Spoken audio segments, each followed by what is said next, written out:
मैं तो एक ग्रामीण क्षेत्र से आने वाला एक आम आदमी हूँ। कहीं न कहीं इस खबर को मैं कहता हूँ संपूर्ण भारत और अपने जोधपुर जिले ने तो बड़े गहराई से इसको पढ़ा होगा और समझा होगा। कहीं न कहीं चोट हर व्यक्ति के दिल में थी। भगवान की बनाई हुई इस सुंदर सृष्टि पर जब भी कोई आकर प्रहार करता है, अमानवीय कृत्य करता है, तो संपूर्ण मानव जाति के ऐसे लोगों को चाहिए कि उसके सामने खड़े होकर अपनी मजबूती से आवाज उठाए। हम मारवाड़ी लोग हमेशा से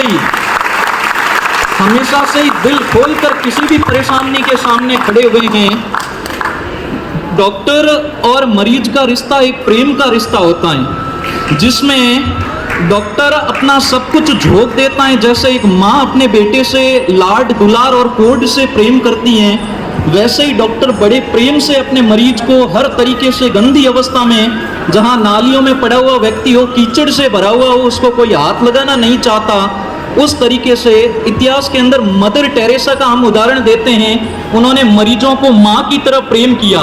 वैसे ही हमारे डॉक्टर हैं। अपने बहन के साथ एक अमानवीय कृत्य हुआ, उसके लिए मैं सिर्फ इतना ही कहना चाहूँगा कि आज की महिलाएं किस तरीके से रहनी चाहिए। मेरे नज़र में मुझे एक पुराने गीत की चंद पंक्तियाँ याद आती हैं जो मैं आपके सामने गाऊंगा।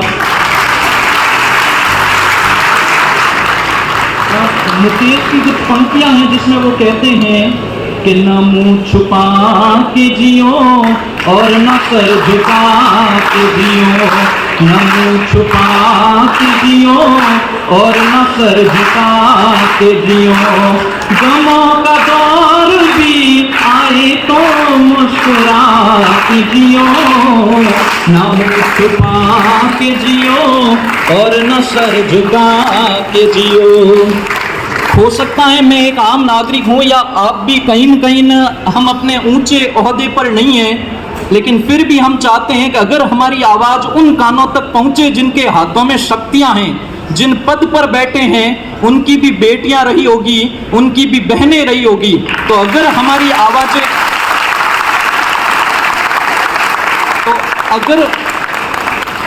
अगर कहीं हमारी आवाज़ उन तक पहुँचती हो, तो हम चाहेंगे एक ऐसा निर्णय होना चाहिए, ऐसा कठोर निर्णय होना चाहिए उन दरिंदों के खिलाफ, उन अमानवीय कृत्यों की सोच रखने वाले व्यक्तियों के खिलाफ, जिनको एक उदाहरण प्रस्तुत हो, सिर्फ भारत में नहीं विदेशों तक एक जाए कि बंगाल के अंदर कुछ ऐसा बहन बेटी के सामने आंख उठाई और भारत के संविधान ने और भारत के कानून ने उनको वो सजा दी जिनकी दलीलें कई वर्षों तक देता जाए।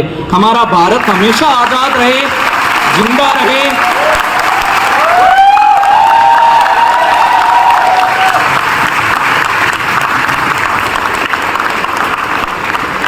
हम 15 अगस्त की दहलीज पर खड़े हैं, लेकिन जब तक भारत की 50% आज़ादी सर्व से गर्व से सर उठाकर अगर अंधेरे में वो हिम्मत से चल ना सके, तो वो आज़ादी किस काम की। मैं चाहता हूँ आज़ादी